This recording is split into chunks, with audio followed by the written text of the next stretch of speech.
चलिए।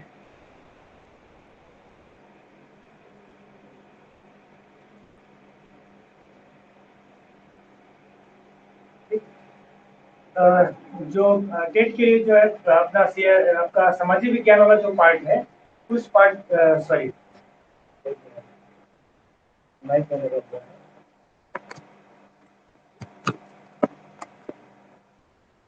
टेट में जो सामाजिक विज्ञान वाला जो पार्ट है, उस पार्ट के लिए जो है वो अपना सबसे पहला वाला जो चैप्टर है सिंधु घाटी सभ्यता। तो सिंधु घाटी सभ्यता में कुछ चीजों को मैंने लिख लिया है, फिर आपको मैं लिख कर समझा दूंगा सारी चीजों को। सिंधु घाटी जब सभ्यता के बारे में मैं आपको कुछ कुछ जानकारी बता दूं कि सिंधु घाटी सभ्यता जो है, इसका जो नामकरण, इसकी प्रारंभिक खुदाई जो हुई, सबसे पहले कहानी है कि चार्ल्स मैसर नाम के एक व्यक्ति ने सबसे पहले क्या किया कि उस क्षेत्र में रेल का विकास हो रहा था, और रेलों के विकास के दौरान जो वहां से खुदाई में जो वस्तुएं मिली, उसके आधार पर फिर सिंधु घाटी सभ्यता की क्या हुई, खोज हुई। और उस समय जो पुरातत्व विभाग के प्रमुख थे, उनका नाम था कनिंघम। कनिंघम ने अपने जो उनके अंडर में जो अधिकारी काम किया करते थे, उनका नाम था जॉन मार्शल। जॉन मार्शल के नेतृत्व में ये क्या हुआ, खुदाई का काम प्रारंभ हुआ, और सिंधु घाटी सभ्यता जो है वो खुदाई के माध्यम से ही फिर से सामने आई। तो सबसे पहले हमने इसका देखा कि प्रारंभिक खुदाई किसके नेतृत्व में हुई थी, जॉन मार्शल के नेतृत्व में। पूछा गया है कि प्रारंभिक खुदाई किसके नेतृत्व में की गई थी, तो जॉन मार्शल के नेतृत्व में प्रारंभिक खुदाई की गई थी। दूसरा, इस संस्कृति को हड़प्पा संस्कृति भी कहा जाता है, सिंधु घाटी सभ्यता भी कहा जाता है, आद्य ऐतिहासिक युग कहा जाता है, ताम्र पाषाणकालीन सभ्यता भी कहा जाता है, जो मैंने यहाँ पर क्या कर दिया है, लिख दिया है। ये मैं आपको बताऊं कि हड़प्पा संस्कृति इसलिए कहा जाता है क्योंकि प्रारंभिक खोजा हुआ जो नगर था वो हड़प्पा था। क्योंकि हड़प्पा नगर सबसे पहला खोजा गया, इसलिए इसे किस नाम से जाना जाता है, हड़प्पा संस्कृति के नाम से। और इसे सिंधु घाटी सभ्यता इसलिए कहा जाता है क्योंकि ये सारी सभ्यता सिंधु नदी के आसपास क्या हुई, खोजी गई थी। सिंधु नदी और उसके अपवाह तंत्र के अंदर खोजी गई थी, इसलिए इसे सिंधु घाटी सभ्यता भी कहा जाता है।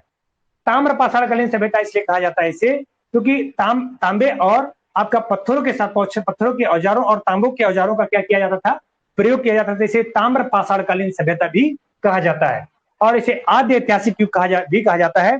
आद्य ऐतिहासिक कहने का तात्पर्य है कि ऐसी सभ्यता जिसके लिखित साक्ष्य तो उपलब्ध हो परंतु अब तक पढ़ा नहीं जा सका। सिंधु घाटी सभ्यता को जो है, उनकी लिपि को, भाषा को, चूंकि उनकी लिपि जो रही है वो भाव चित्रात्मक रही है। लिपि कैसी रही, उनकी भाव चित्रात्मक रही है, इसके कारण से उनकी लिपि को पढ़ा नहीं जा सका है। तो क्या चीज ध्यान रखिएगा, हड़प्पा संस्कृति, क्योंकि हड़प्पा की खोज, हड़प्पा नगर की खोज सबसे पहले हुई, इसे हड़प्पा संस्कृति कहते हैं। सिंधु घाटी सभ्यता इसलिए कहते हैं कि सिंधु नदी के आसपास खोजी गई, इसलिए सिंधु घाटी सभ्यता कहते हैं। तांबे के साथ पाषाणों का पत्थर का प्रयोग किया गया, इसलिए ताम्र पाषाणकालीन सभ्यता भी कहा जाता है।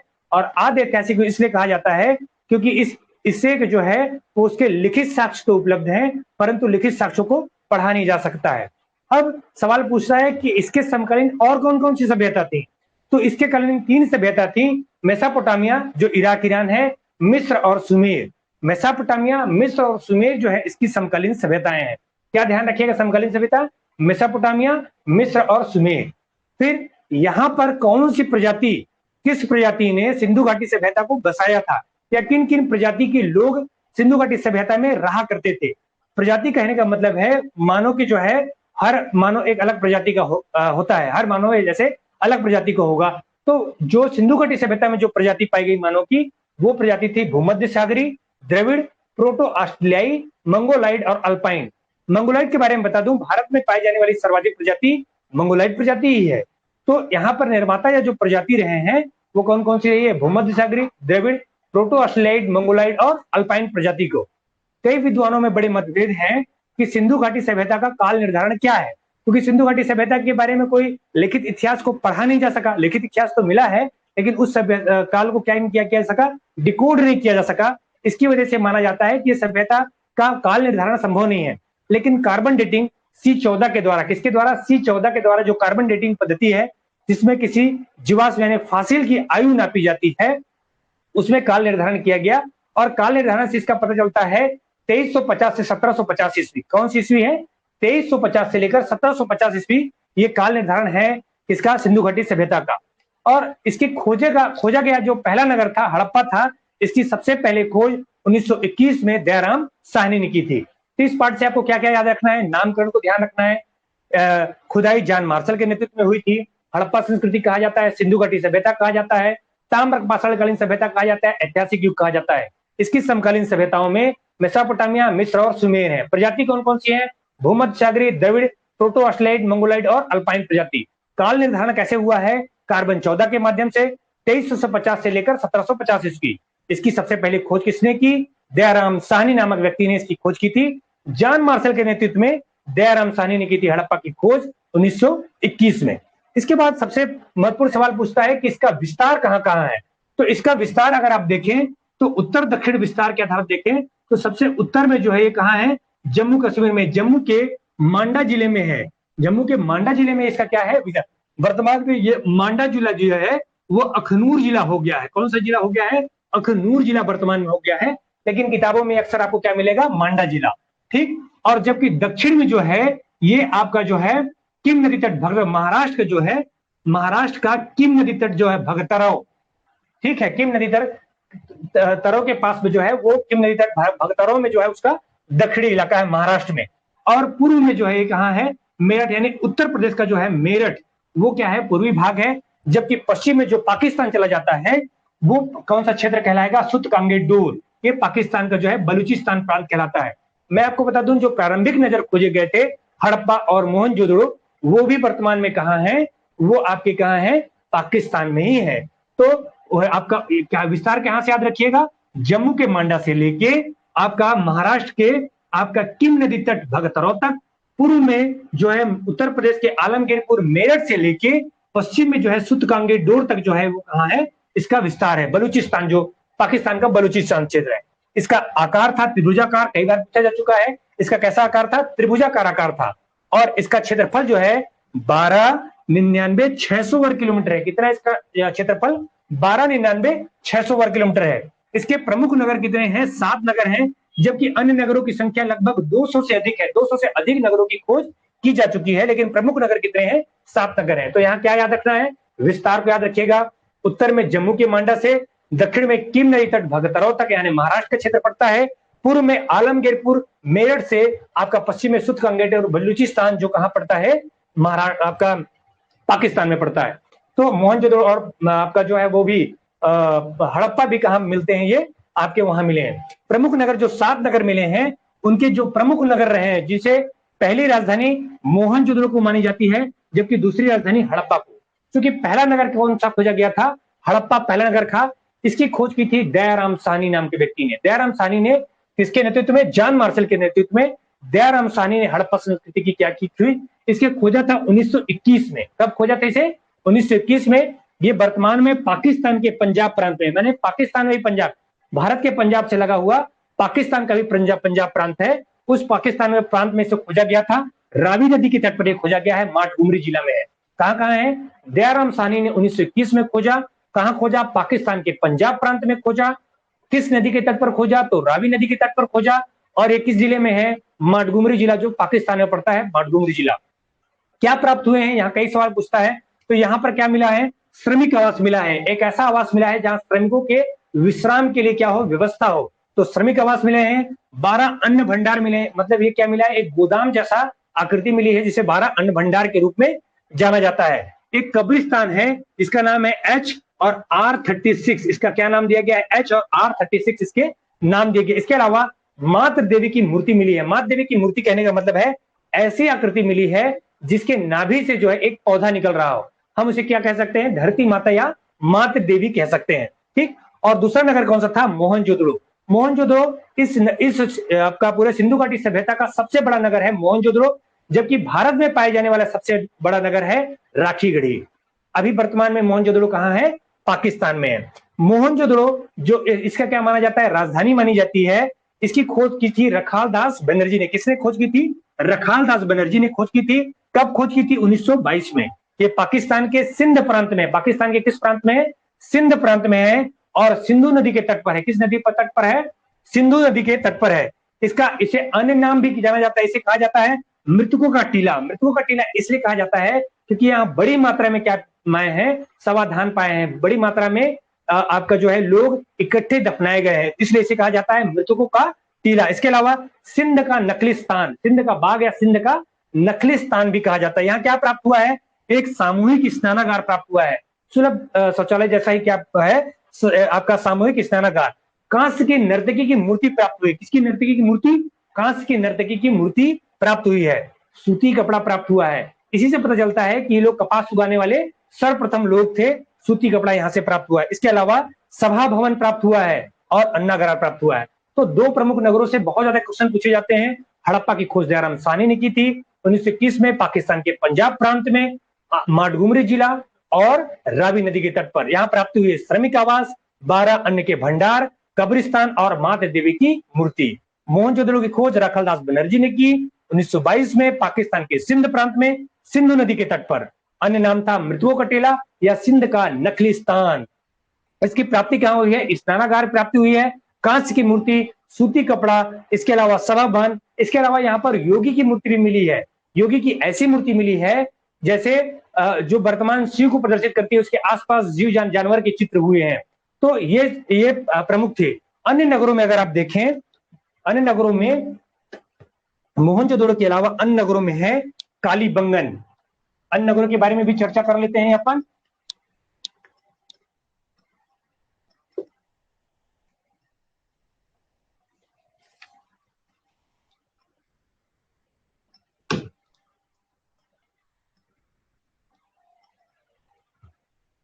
अन्य नगरों में एक है आपका तीसरा नगर। अगर देखें अपन तो तीसरा नगर है चन्हूदड़ो। कौन सा नगर है? चन्हूदड़ो। चन्हूदड़ो जो है वो, इसकी खोज 1931 में किसने कब हुई थी? 1931 में इसकी खोज हुई थी। एम जी मजूमदार ने। किसने की थी? एम जी मजूमदार ने क्या की थी? मजूमदार ने इसकी खोज की थी। एम जी मजूमदार ने 1931 में चन्हूदड़ो की खोज की थी। किसी खोज की थी? चन्हूदड़ो की खोज की थी। ये कहां है चन्हूदड़ो? पाकिस्तान के सिंध प्रांत में है। कहां है ये? पाकिस्तान के सिंध प्रांत में है। ठीक है, पाकिस्तान के सिंध प्रांत में है। ये बस्ती, ये जो है, ये बस्ती पूरी तरीके से क्या थी? शिल्प उत्पादन के लिए संलग्न थी। किसमें उत्पादन के लिए? शिल्प के उत्पादन के लिए। शिल्प के उत्पादन में ये बस्ती प्रमुख नाम इसका आता है। जैसे कौन कौन से शिल्प? जैसे मनके बनाना। क्या बनाना? मनके बनाना। और शंख की कटाई। किसकी कटाई? शंख की कटाई। मनके बनाना, शंख की कटाई करना, कोई धातु कर्म, धातु कर्म और मुहरे बनाना। क्या बनाना? मुहरे बनाना। जो मोहर मिले हैं वो मुहरों बनाने का काम करते थे। इसके अलावा ये बाट, माप तौल के लिए बाट का भी क्या करते थे? बनाना। इस तरीके से चीजें यहाँ पर प्राप्त हुई हैं। तो चन्हूदड़ो की खोज 1931 में एम जी मजूमदार ने की थी। ये पाकिस्तान के सिंध प्रांत में है। ये बस्ती मूलतः किसके लिए थी? शिल्प उत्पादन के लिए संलग्न थी। यहाँ पर मनके बनाना, शंख की कटाई, धातु कर्म, मोहरे और बाट इत्यादि क्या हुए हैं? यहाँ से प्राप्त हुए हैं। चौथा इसका नगर था कालीबंगन। चौथा नगर कौन सा है? कालीबंगन। कालीबंगन को कालीबंगा भी कहा जाता है। क्या कहा जाता है? कालीबंगा, कालीबंगन भी कहा जाता है और कालीबंगा भी कहा जाता है। ये जो कालीबंगन है ये राजस्थान में आपका घग्गर नदी के तट पर है।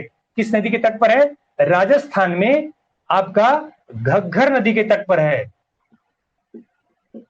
किस नदी के तट पर है? घग्गर नदी के तट पर, राजस्थान पर। इसकी खोज जो है 1953 में आपका किया था। किसने किया था? ए एन घोष ने किया था। ए एन घोष ने क्या की थी? इसकी खोज की थी। ए एन घोष ने घग्गर नदी के तट पर कालीबंगन नामक स्थान की क्या की थी? खोज की थी। यहाँ क्या क्या क्या प्राप्त हुए हैं? यहाँ पर मिला है अग्निवेदी। अग्निवेदी के प्रमाण मिले हैं। जुते हुए खेत, जुते खेत के आपका क्या मिला है? निशान। जुते हुए खेत के क्या मिले? इनको निशान प्राप्त हुए हैं। कच्ची ईंटों के मकान। किसके मकान? कच्ची ईंटों के मकान। सिंधु घाटी सभ्यता में ज्यादातर पक्की ईंटों का प्रयोग हुआ है, लेकिन कालीबंगन में कच्ची ईंटों के मकान प्राप्त हुए हैं। इसके अलावा यहां पर जो है बेलनाकार मुहरे भी प्राप्त हुए हैं। बेलनाकार मुहरे, बेलनाकार मुहरे भी प्राप्त हुए हैं। तो कालीबंगन राजस्थान के घग्गर नदी के तट पर है। ए एन घोष ने इसकी खोज की थी 1953 में। और कच्ची ईंटों के मकान, बेलनाकार मोहरे यहाँ पर क्या हुई हैं, प्राप्त हुई हैं। जो इसका पांचवा नगर था, ये पांचवा नगर वो था आपका लोथल। कौन सा नगर था पांचवा नगर? लोथल। लोथल में जो है, ये जो है गुजरात में, गुजरात के आपका भोगवा नदी के तट पर प्राप्त हुआ है। किस नदी के तट पर प्राप्त हुआ है? गुजरात के भोगवा नदी के तट पर प्राप्त हुआ गुजरात में। यह एक बंदरगाह नगर था। कैसा नगर था ये? बंदरगाह नगर था।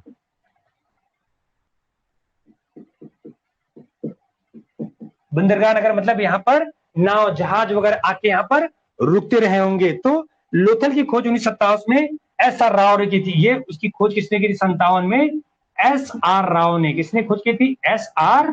राव ने इसकी खोज की थी, जो एक बंदरगाह नगर है गुजरात के भोगवा में। क्या क्या प्राप्त हुआ है? यहाँ पर अग्नि पूजा के प्रमाण मिले हैं। किसके पूजा के? अग्नि पूजा के प्रमाण मिले हैं। इसके अलावा हाथी दांत का पैमाना, हाथी दांत का पैमाना मतलब पैमाइश के लिए, नापने के लिए गज जैसा ये पैमाना प्राप्त हुआ। हाथी दांत का पैमाना यहां से प्राप्त हुआ है। इसके अलावा यहां पर से ये फारस की मुहरें मिली हैं। कैसी मिली हैं? फारस की मुहरें, मुहरें और युगल समाधान प्राप्त हुए हैं। क्या प्राप्त हुए हैं? युगल समाधान। युगल समाधान मतलब पति पत्नी को एक साथ दफनाया गया था, तो युगल समाधान भी यहीं से प्राप्त हुए हैं। ये नगर जो है ये, अच्छा, घोड़े की एक टेराकोटा, घोड़े की किसकी? टेराकोटा यानी मिट्टी का मूर्ति प्राप्त हुआ है। टेराकोटा मूर्ति प्राप्त हुई है। घोड़े से ये परिचित, सिंधु घाटी की सभ्यता के लोग घोड़े से परिचित नहीं थे, लेकिन यहाँ पर घोड़े का एक टेराकोटा मूर्ति प्राप्त हुआ है। तो पांचवा नगर कौन सा था आपका? लोथल। छठवां नगर था इसका आपका बनावली। कौन सा था? बनावली। छठवां नगर कौन सा है? बनावली। और बनावली की खोज 1973 में एस.आर. विष्ट ने की थी। किसने की थी? एस.आर. विष्ट ने बनावली की खोज की थी, जो हरियाणा में है। कहां है ये? हरियाणा में ये क्षेत्र पाया गया है। कहां पाया गया है? हरियाणा में, बनावली। यहां पर मिट्टी का खिलौना प्राप्त हुआ। क्या मिला है? मिट्टी का खिलौना। मिट्टी का खिलौना प्राप्त हुआ है, जिसकी आकृति किसके समान है? हल के समान है। हल के समान मतलब जो नंगर होता है वो हल के समान इसकी आकृति पाई है। इसके अलावा यहाँ पर उन्नत किस्म का क्या मिला है? जौ मिला है। उन्नत किस्म का जौ की भी प्राप्ति कहां हुई है? यहीं से हुई है। ठीक, तो और इसके अलावा सातवां नगर है धौलावीरा। सातवां नगर कौन सा है? धौलावीरा। धौलावीरा, धौलावीरा जो नगर है वो गुजरात के कच्छ में है। कहां के? गुजरात के कच्छ जिले में पड़ता है। और इसकी खोज जो है जेपी जोशी ने की है। किसने की है? जेपी जोशी नामक व्यक्ति ने क्या की थी? इसकी खोज की थी। धौलावीरा में जो है उत्तम जल निकासी की प्रणाली है। कैसी है? उत्तम जल निकासी, यानी ड्रेनेज सिस्टम क्या है? बहुत बेहतर था। उत्तम जल निकासी प्रणाली कहां पाई गई है? धौलावीरा में है। ठीक, तो ये आपके कितने हो गए? 7 प्रमुख प्रमुख नगर हो गए, जिसमें हड़प्पा है। इसकी खोज 1921 में दयाराम साहनी ने पाकिस्तान के पंजाब प्रांत में रावी नदी के तट पर माटगुमरी जिला। श्रमिक आवास, 12 अन्न भंडार, कब्रिस्तान और मां देवी की मूर्ति। मोहनजोदड़ो, रखालदास बनर्जी 1922 में पाकिस्तान के सिंध प्रांत में सिंधु नदी के तट पर। इसका अन्य नाम है मृतकों का टीला, सिंध का नखलिस्तान। यहाँ पर स्नानागार प्राप्त हुए हैं। काश की नर्तकी की मूर्ति प्राप्त हुई है। सूती कपड़ा, सभा भवन और अन्नागार प्राप्त हुए हैं। इसके अलावा चन्हूदड़ो 1931 में एम.जी. मजुमदार ने पाकिस्तान के सिंध प्रांत में है। ये बस्ती शिल्प उत्पादन के लिए प्रसिद्ध थी, जैसे मनके बनाना, शंख की कटाई, धातु कर्म, बाट बनाना इत्यादि। कालीबंगा ये राजस्थान के घग्गर नदी के तट पर है। इसकी खोज 1953 में ए.एन. घोष ने की थी। यहाँ पर अग्निवेदी, जुटे हुए खेत, कच्ची ईंटों के मकान और बेलनाकार मुहरे। इसके अलावा लोथल गुजरात में मिला है, भोगवा नदी के किनारे। ये बंदरगाह नगर था। 1957 में एस.आर. राव ने इसकी खोज की थी। अग्नि पूजा के प्रमाण, हाथी दांत का पैमाना, फारस की मुहरें, युगल समाधान, घोड़े की टेराकोटा मूर्तियां यानी मृग मूर्तियां, मिट्टी से बनी हुई मूर्तियां प्राप्त हुई हैं। बनावली 1973 में एस.आर. विष्ट ने इसकी खोज की थी। हरियाणा में है। मिट्टी का खिलौना, हल की आकृति मिली है और उन्नत किस्म का क्या मिला है? जौ प्राप्त हुआ है। इसके अलावा सातवां नगर है धौलावीरा, जो कहां है? गुजरात के कच्छ में। जेपी जोशी ने इसे खोज की थी। यहाँ पर उन्नत जल निकासी प्रणाली का है। इसमें से बहुत सारे सवाल पूछे जाते हैं। इसमें से एक सवाल और ध्यान रखिएगा, एक शहर का नाम है राखीगढ़ी। राखीगढ़ी जो है वो भारत में पाए जाने वाला सबसे बड़ा नगर है। कौन सा नगर है? सबसे बड़ा नगर है राखीगढ़ी। कैसा है? सबसे बड़ा नगर है। और आपका एक गांव है राखीगढ़ी, कहां है? हरियाणा में है। राखीगढ़ी कहां है?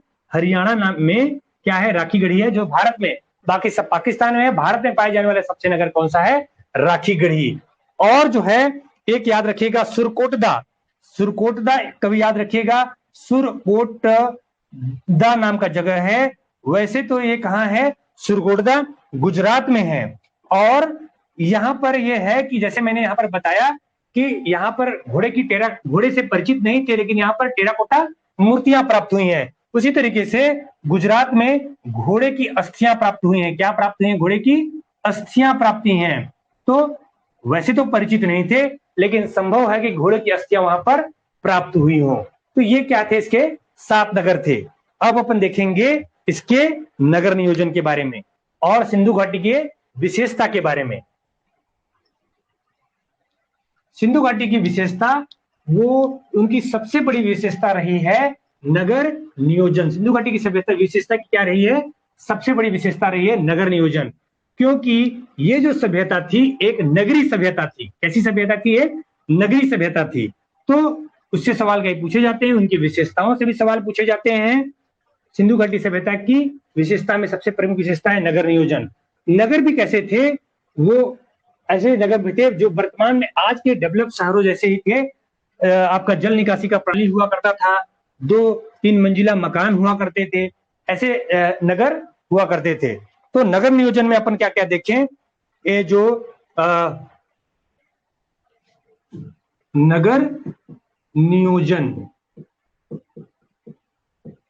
सिंधु घाटी के नगर नियोजन में सबसे पहले आप देखेंगे कि पहला क्या था? यहां पर नगरी से नगर जो है वो कैसे, नगर एवं जो भवन थे वो थे आयताकार। आयताकार बनाए जाते थे। कैसे बनाए जाते थे?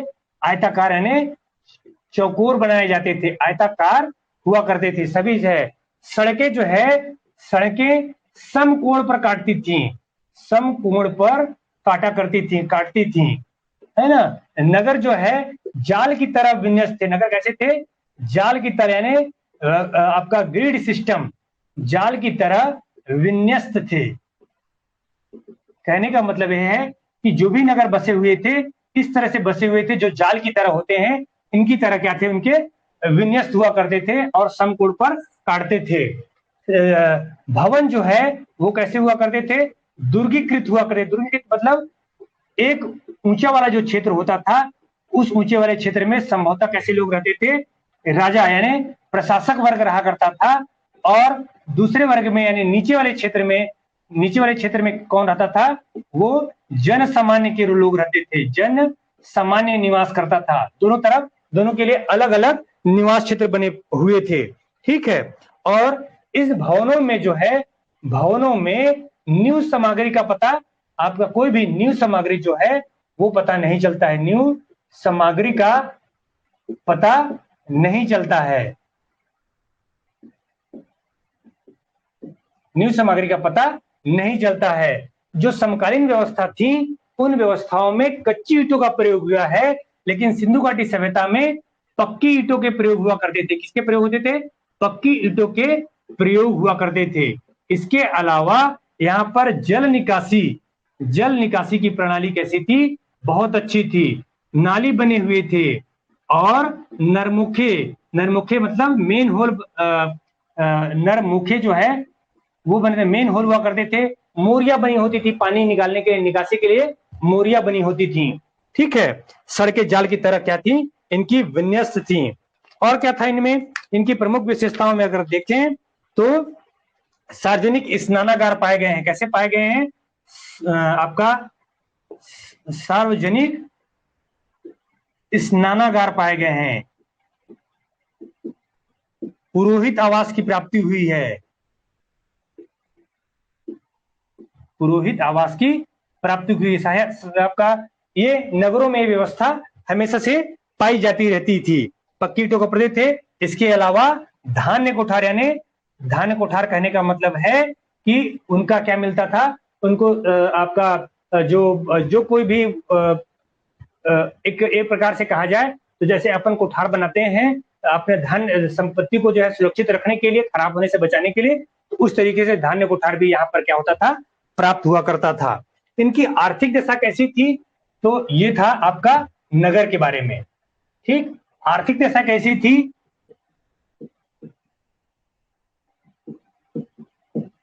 ठीक है, आर्थिक दशा क्या है, अपने उपज का अतिरिक्त उत्पादन के कारण, अधिक उत्पादन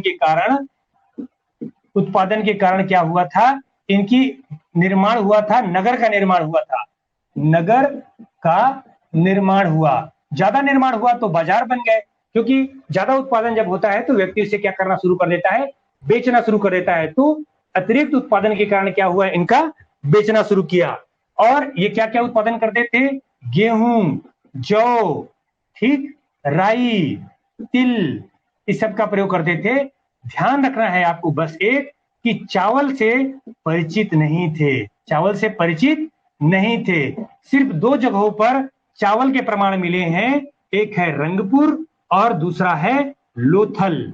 इन दोनों में धान की भूसी या आपका रंगपुर में और लोथल नाम के जगह में चावल के प्रमाण मिले हैं, लेकिन चावल का प्रयोग नहीं करते थे, परिचित नहीं थे, चावल से परिचित नहीं थे, बाकी सब थे। ये जो है कपास उगाने वाले संसार के सर्वप्रथम लोग थे, कपास उगाने वाले लोग क्या थे, संसार के प्रथम लोग थे। इसलिए यूनानी इन्हें क्या कहा जाता, यूनानी इन्हें सिडोन कहते थे। क्या कहते थे, यूनानी इन्हें सिडोन कहा करते थे। तो समस्त चीजों का उत्पादन किया करते थे, मगर चावल से परिचित नहीं थे, कपास उगाने वाले सर्वप्रथम लोग थे। इस बात का आपको क्या करना है, ध्यान रखना है। पशुपालन, पशुपालन क्या करते, पशुओं में समस्त पशुओं को पालन करते थे, जैसे गाय, ठीक, बैल, गाय होगा तो बैल, और बकरी, भेड़, ऊंट, सभी से परिचित थे।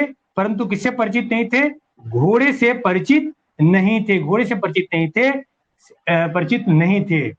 बस आपको ये ध्यान रखना है कि घोड़े से परिचित नहीं होने के बावजूद भी आपका लोथल में टेराकोटा मूर्ति कैसी मिली है, टेराकोटा मूर्ति मिली है, और मतलब मिट्टी की मूर्ति मिली है। और साथ में आपको ये ध्यान रखना है कि आपका सुरकोटदा, कौन सा जगह, सुरकोटदा में जो है वो क्या मिले हैं, घोड़े की अस्थि मिली है, घोड़े की अस्थि मिली है। इसको बार बार पूछता है। बाकी समस्त जीवों से क्या थे, परिचित थे। परंतु मुहरों में ध्यान रखिएगा, किसमें बता रहा हूं मैं, मुहरों में ये जो है किसका प्रयोग नहीं करते थे, वो गाय का जो है चित्र अंकित नहीं करते थे, गाय के चित्र अंकित नहीं करते थे। कहां, मुहरों में गाय का चित्र अंकित नहीं करते थे। ठीक है, प्रशांत आएगा, साइंस का भी वीडियो आएगा, सर को बोल दिया हूं मैं, जल्दी ही वो क्लास लेंगे साइंस को, अभी एसएसटी का करवा रहे हैं, बाकी होगा। मैथ्स का क्लास आज किसी वजह से नहीं हो पाया है, कल लेंगे सर क्लास, ठीक है, होगा, सब चीज हो जाएगा, चिंता मत कीजिएगा। जो हो रहा है उसको लगातार आप पढ़ते जाइए, जो कमी होगा उसको अपन जल्दी से जल्दी क्या कर लेंगे, उसको पूरा कर लेंगे। ठीक, इसके बाद तीसरे नंबर आपका आता है व्यापार। व्यापार जो है जल और थल दोनों मार्ग से होता था। कौन कौन से मार्ग से होता था, जल और थल दोनों मार्ग से किया करते थे, व्यापार किया करते थे। क्योंकि व्यापार ही इनका मेन पेशा था, इसलिए जल और थल दोनों ही मार्ग से क्या करते थे, व्यापार करते थे। मिस्र, सुमेर, मेसोपोटामिया, फारस, राजस्थान, इनके व्यापारिक संबंध थे। कई जगहों पर इन्होंने क्या किया है, व्यापारिक संबंध स्थापित किए हैं।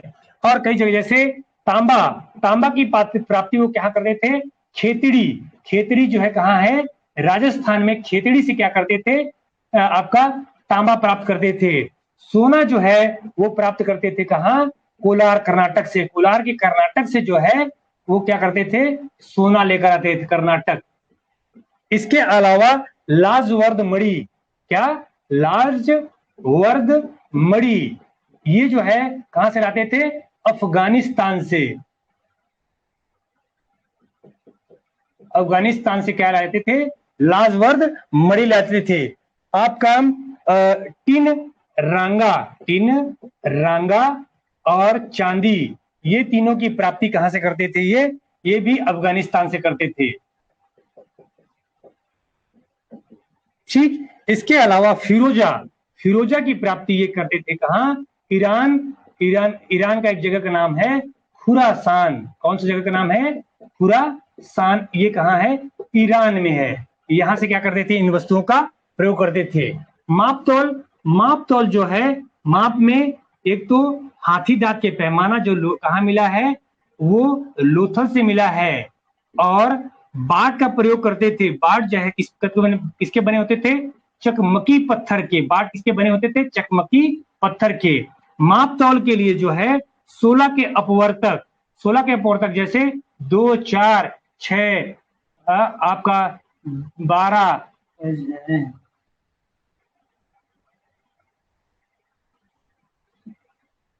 12, 16 इत्यादि का क्या किया करते थे? ये प्रयोग किया करते थे। ठीक है, 16, 64 इत्यादि का ये इनका क्या करते थे? मापतौल के लिए इन अपवर्तकों का प्रयोग किया करते थे। ठीक। लेकिन मुख्यतः जो है, जो व्यापार था वो मुख्यतः किस पर होता था? वस्तु विनिमय द्वारा। किसके द्वारा? वस्तु विनिमय, यानी विनिमय, यानी एक्सचेंज द्वारा किया जाता था। किसके माध्यम से किया जाता था? वस्तु विनिमय, एक्सचेंज के माध्यम से। एक वस्तु के बदले दूसरे वस्तु प्राप्त होती थी, यानी एक्सचेंज के माध्यम से ये वस्तु विनिमय किया करती थे। ठीक। लिपि, लिपि इनकी कैसी थी? लिपि इनकी थी भाव चित्रात्मक। कैसी लिपि थी? भाव चित्रात्मक, जिसको क्या नहीं किया जा सका है? अब तक पढ़ा नहीं जा सका है। लिपि को पढ़ा नहीं जा सका है, यही का कारण है कि भाव चित्रात्मक है। भाव चित्रात्मक के कहने का मतलब है वो चित्राक्षर का प्रयोग करते थे, चित्र बना दिया करते थे। उसका एक नया सब, जैसे थीटा का साइन होता है, गामा का साइन होता है, अल्फा बीटा का साइन होता है, उसी तरीके से लोग साइन लैंग्वेज में लिखा करते थे। इनमें अलग भाषा का इस्तेमाल नहीं करते थे, इसलिए कहा जाता है इसको भाव चित्रात्मक है। ठीक।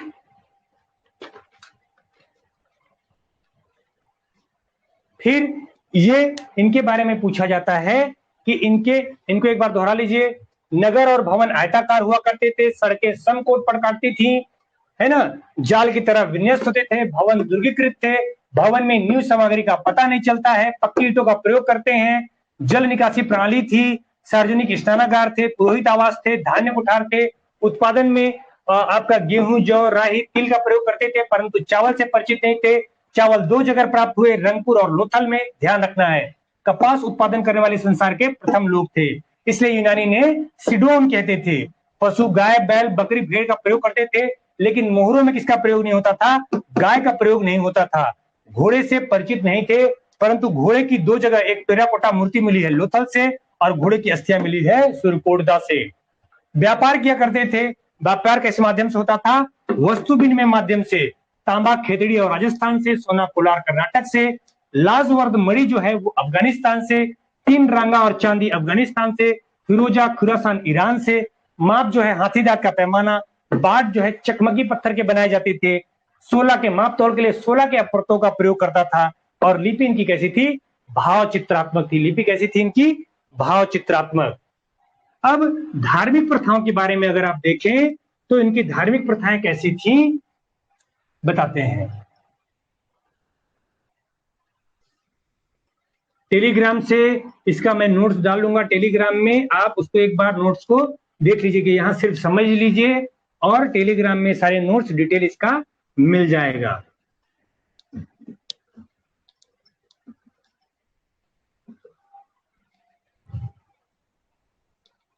ये किसकी पूजा करते थे? धार्मिक प्रथा के बारे में अगर देखेंगे तो धार्मिक रूप से किसका पूजा करते थे?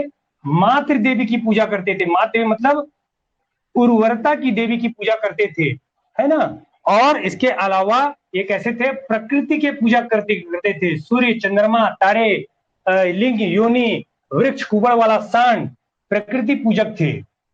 और प्रकृति पूजक में कौन कौन सी चीजें आ जाएंगी? ये आ जाएंगी लिंग, योनि, वृक्ष, सर्प, ठीक, और कुबड़ वाला सांड।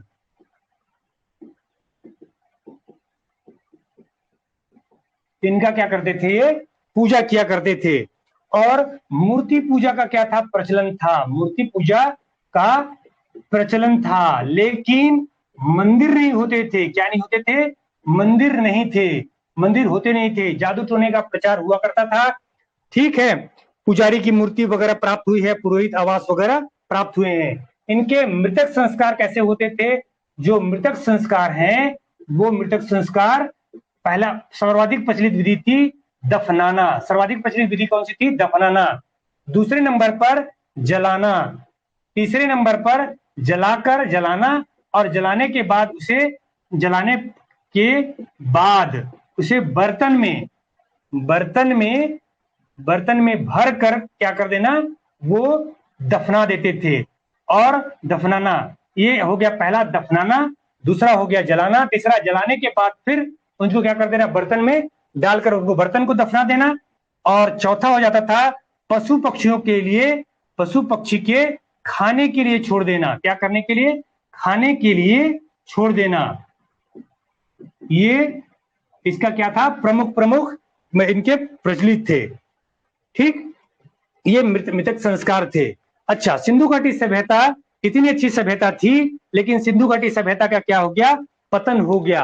तो पतन का प्रमुख कारण क्या था? ये भी सवाल में पूछता है कि पतन के कारण क्या थे। तो पतन के प्रमुख कारण अलग अलग विद्वानों ने अलग अलग कारण को बताया है। ये पतन के अलग अलग कारण हो सकते हैं। सबसे पहले बताया है सिंधु नदी का बाढ़। लोगों ने क्या कहा? सिंधु नदी में क्या आ गया? बाढ़ आ गया। तो सिंधु नदी के बाढ़ बताने वाले जो लोगों में प्रमुख हैं, उनका नाम है EJ मैके। EJ मैके और मार्शल। कौन? John Marshall. इन्होंने बताया कि सिंधु नदी में बाढ़ आ गई। सिंधु नदी में बाढ़ आने की वजह से इतनी अच्छी सभ्यता, जो नगरीय सभ्यता थी, उसका क्या हो गया? पतन हो गया।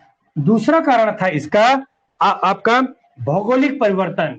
क्या? कैसा परिवर्तन? भौगोलिक परिवर्तन, यानी भूगोल में परिवर्तन, या तो भूकंप वगैरह इनमें आ जाए। भौगोलिक परिवर्तन, भौगोलिक परिवर्तन को मानने वाले प्रमुख लोगों में उनका नाम है ऑरेल स्टीन। क्या नाम है? Aurel Stein. ठीक है, जबकि फेयर सर्विस ने माना। किसने माना? फेयर सर्विस नाम के जो व्यक्ति हैं, उन्होंने कहा कि पारिस्थितिकी में परिवर्तन, पारिस्थितिकी में क्या हो गया? परिवर्तन हो गया, परिस्थिति बदल गई, पर्यावरण बदल गया, और सिंधु घाटी सभ्यता का क्या हो गया? अंत हो गया। चौथा कारण बताते हैं, रेइक्स कहते हैं भूकंप का आना। भूकंप कौन कहता है? भूकंप आने से बताते हैं कि भूकंप आने से बोलते हैं रेइक्स। ये सब व्यक्तियों का नाम है। रेइक्स ने कहा कि भूकंप की वजह से क्या हो गया? इनका हो गया। जबकि पांचवा जो बताते हैं, आर्यों का आक्रमण। किसका आक्रमण?